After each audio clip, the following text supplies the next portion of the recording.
Locked On Podcast Network presents Locked On Sports Today.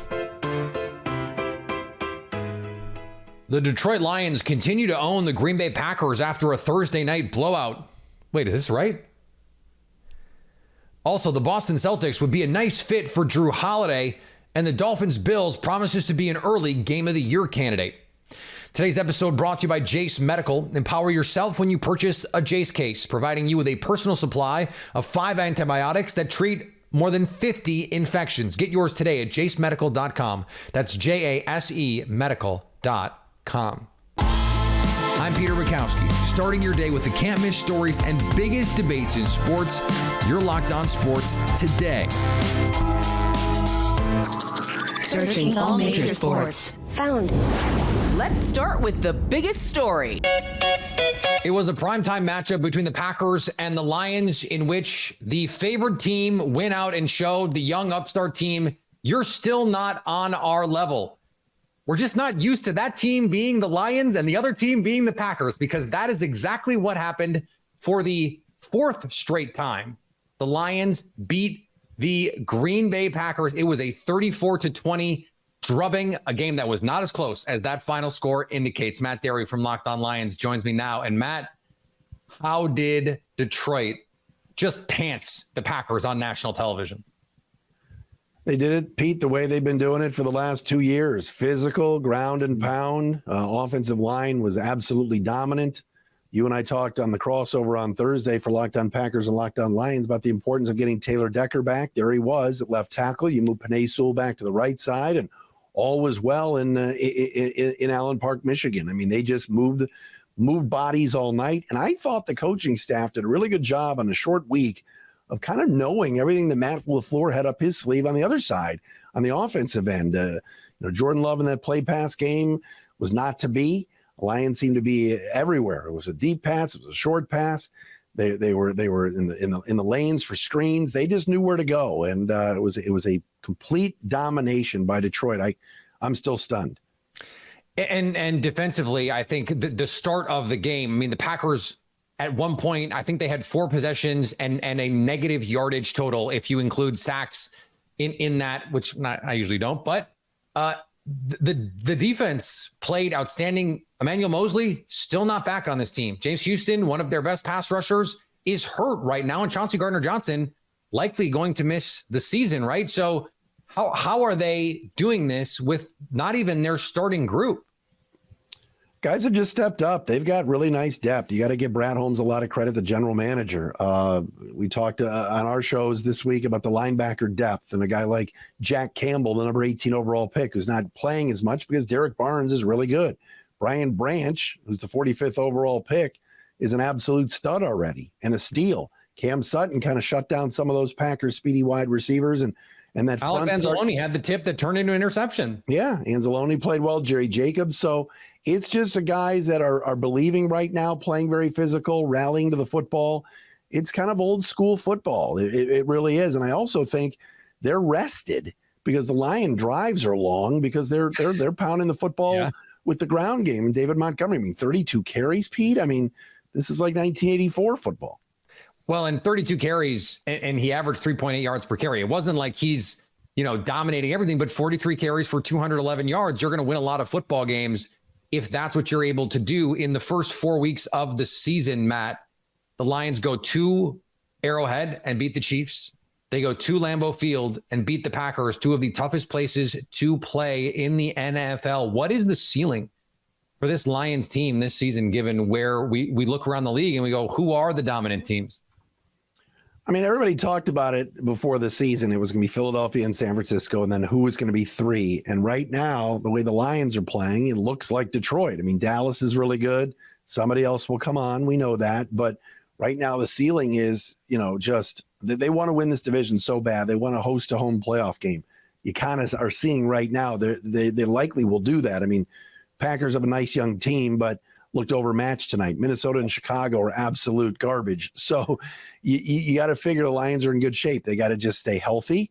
They got to continue doing what they're doing. They got to keep Jared Goff upright and have that chip on their shoulder that they have. Heck, Goff on the post game tonight, he was going off on Ryan Fitzpatrick on the set saying he heard Fitzpatrick told him he was a poor man's Matt Ryan in the pregame, and Goff gave it to him. So these guys are playing with an edge, even off the field. They hear everything, and they're staying focused. Stay up to date all year on the Detroit Lions by subscribing to Locked On Sports Today and Locked On Lions on your favorite podcast app and on YouTube. Thanks for making Locked On Sports Today your first listen. Coming up, the Celtics could be in a good spot for Jrue Holiday. Before we get to why, spring football just got a little bigger.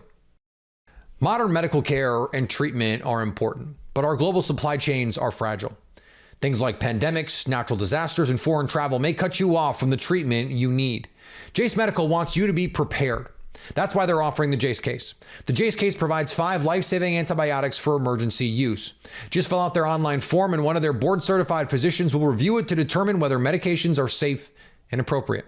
Then they send your prescriptions to one of their partner pharmacies where your Jace order will be filled and mailed directly to your home. You'll also be able to send your physician a message for answers to treatment-related questions anytime. Everyone should be empowered to care for themselves and their loved ones during the unexpected. Save more than $360 by getting these life-saving antibiotics with Jace Medical Plus, an additional $20 off by using my code LOCKEDON at checkout on JaceMedical.com. That's JASE medical.com.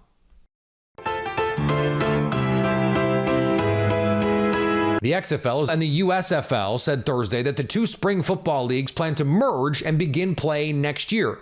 The league said in a joint statement, this historic combination will anchor professional spring football with substantial capabilities and resources to ensure future growth and continue to enhance the development of the collective players, coaches, and staff that are coming together. The XFL is owned by movie star Dwayne "The Rock" Johnson and his ex-wife Danny Garcia, while the USFL is under the ownership of Fox Corp. Bears offensive coordinator Luke Getsy is happy with Justin Fields' progression.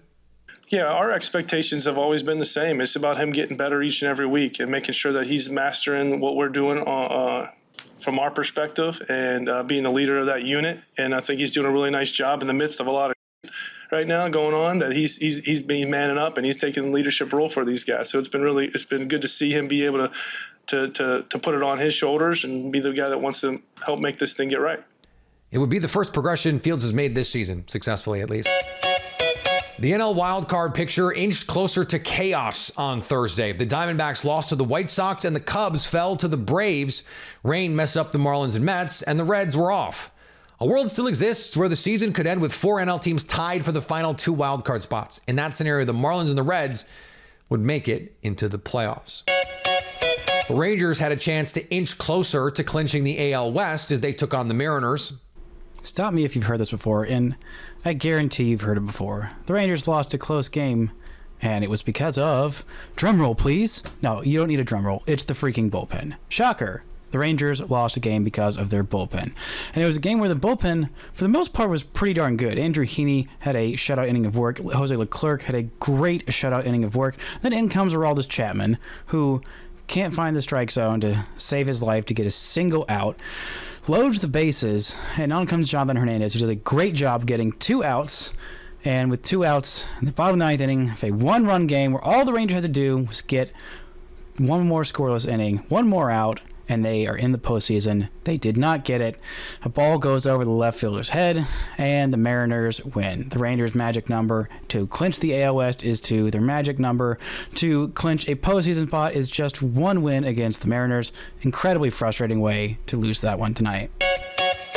We know where the big prize is going. Damian Lillard headed to Milwaukee in a Wednesday stunner, a blockbuster move with the Milwaukee Bucks, the Portland Trailblazers, and the Phoenix Suns. Now this leaves this question, though. Jrue Holiday is a Trailblazer for the moment. ESPN had multiple reports of, or at least suggestions from plugged-in reporters that teams like Boston and Miami, who could have been in on the Dame sweepstakes, would now be in on the Jrue Holiday sweepstakes. John Corrales from Locked On Celtics joins me now. And John, Celtics fans getting their hopes up a little bit about this Jrue Holiday potentiality. I think Heat fans see it as a good fit as well. Is it workable in Boston? Does it make sense? It's technically possible, but I don't know how they pull it off with it making sense. Because step one is they have to take back Malcolm Brogdon. And if they don't want Malcolm Brogdon, then forget it. So if they say, no, we don't want Brogdon, then there's no deal to be done. There's no way to get there with the other salaries because you're just gutting the team. If they say, okay, well, what else you got? Then the Celtics still need to get to $36 million in matching salary because they're up over that first apron. They have to match within 110%. So it's going to be pretty close to exact.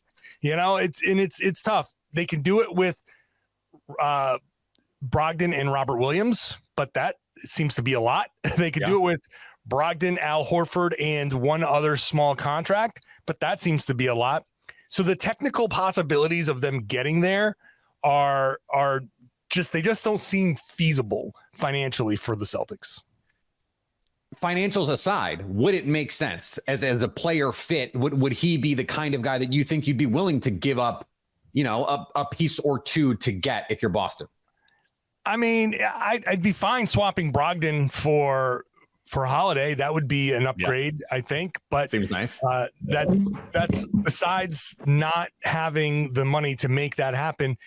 Is Holiday worth getting rid of Robert Williams? Brad Stevens just said over the summer the reason they traded Marcus Smart for Kristaps Porzingis was to get the proper balance between their backcourt and front court.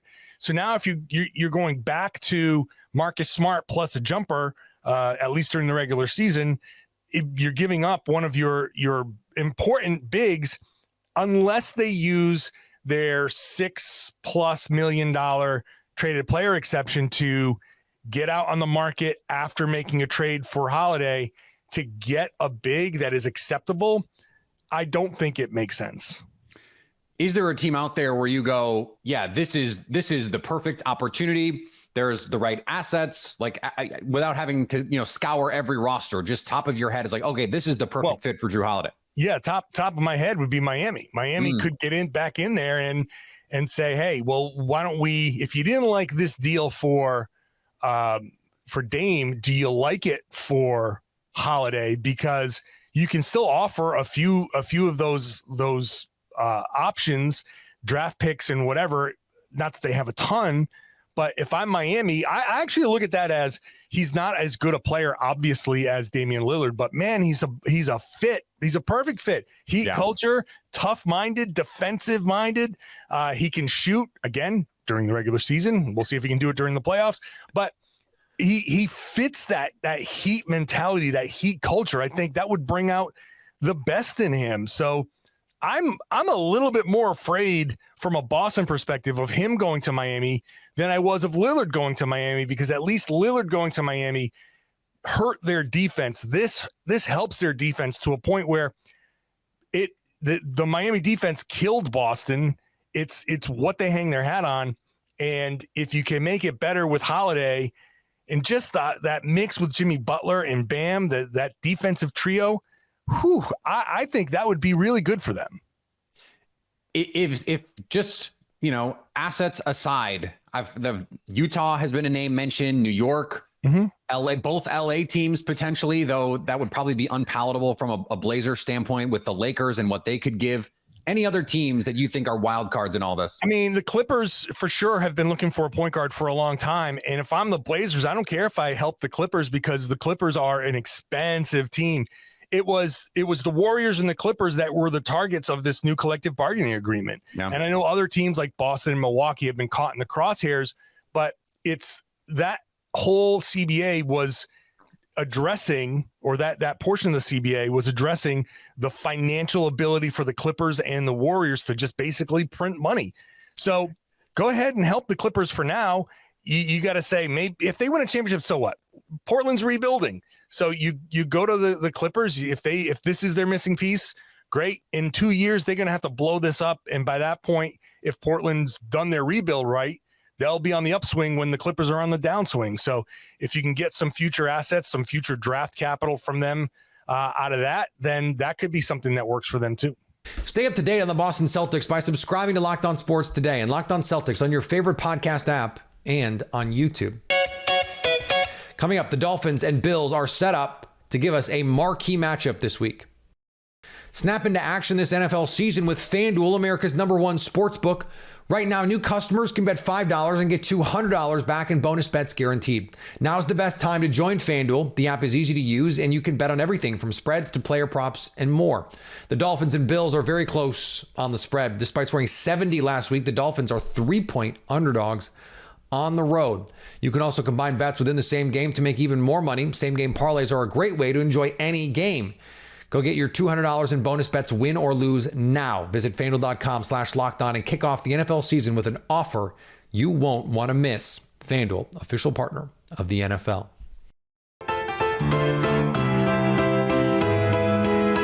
The Dolphins are the latest best team in the league. The Bills have been on the top of the mountain for a few years.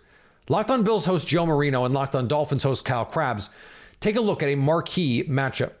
Let's shift our focus to what has to go right for these teams to win the football game. And Kyle, for me, outside of the obvious taking care of the football, right? This is going to be an important game. You have to value possessions. Can't give them extra possessions. That goes without stating. I think this is going to come down to red zone success. And you've talked about it already. Miami's been the best red zone offense in the NFL, first in the NFL, 11 of 14 trips, scoring a touchdown, 78.6%. That's the best in the NFL. Bills are really good red zone defense, 2 of 11 allowing touchdowns in the red zone. That's 28.6%, second best in the NFL. The Bills have been pretty good scoring touchdowns in the red zone, 8 of 13, 61.5%. That's 11th best. Dolphins defense, 7 of 11, 63.6%. That's 21st best. I think it's one of those games where when you have the ball, it's touchdowns, not field goals. When they have the ball, it's field goals, not touchdowns. And not to kind of like lean into this, but Jason Sanders been a bit of a high variance kicker here since that all-pro season. They can't kick beyond 49 yards. He cannot hit 50-plus yard field goals. So obviously that's not going to be in the red zone. He's going to be better from the shorter distances, but I think that's just a layer to it. So to me, if the Bills are going to win this game, it's taking care of the football and winning both sides of the ball when it comes to red zone opportunities. Yeah, I think Miami has to not lose the special teams battle. Just make it a stalemate. There's no reason every kickoff and ball shouldn't go out of the back of the end zone, because guess what?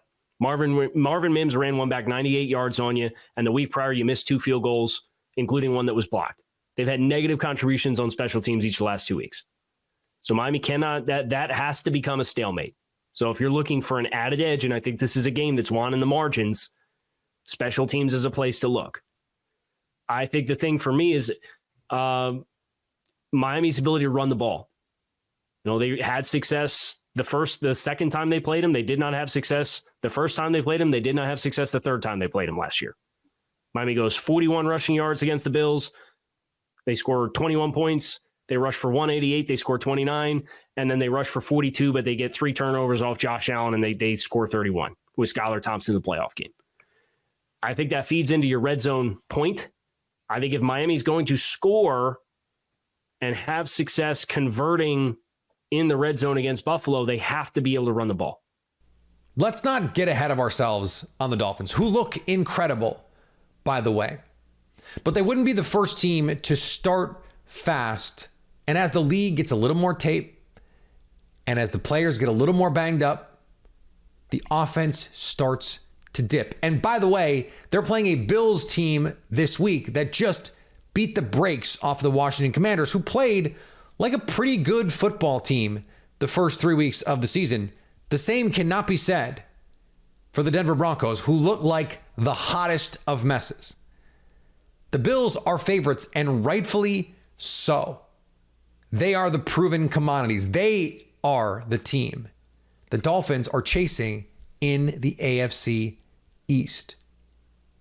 I know it's weird for me to be acting like we're overlooking the Bills, but all of the talk all week has been about how great the Dolphins are.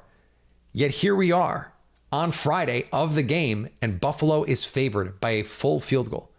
That tells you something about what the markets think of this game. Don't be surprised when the Bills win. And finally, Colorado's Travis Hunter isn't holding a grudge.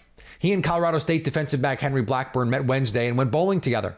Blackburn delivered a vicious hit in Colorado State a few weeks ago that gave Hunter a lacerated liver. The Colorado two-way stars maintained no ill will toward Blackburn after the hit and wanted to show it. Their Wednesday meeting will be part of an upcoming video for Hunter's YouTube channel. Got to do it for the content. Thanks for making Locked On Sports Today your first listen. Now go find your favorite team's Locked On podcast and make them your second listen. Coming up on the next Locked On Sports Today, will Joe Burrow finally look good against the Titans or anybody? So at least until tomorrow, stay Locked On Sports Today. Locked On Podcast Network presents Locked On Sports Today.